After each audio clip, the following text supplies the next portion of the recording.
pointing out that much of ourselves of which we are aware in terms of the conscious ego is not really ourselves. It is something superficial. However we find its nature, it is superficial.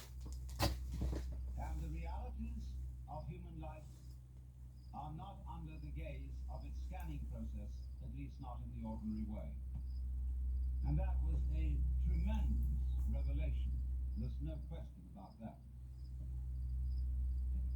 But one sees troublesome signs when the doctrines and processes of psychiatry, psychoanalysis, and so forth become officialized.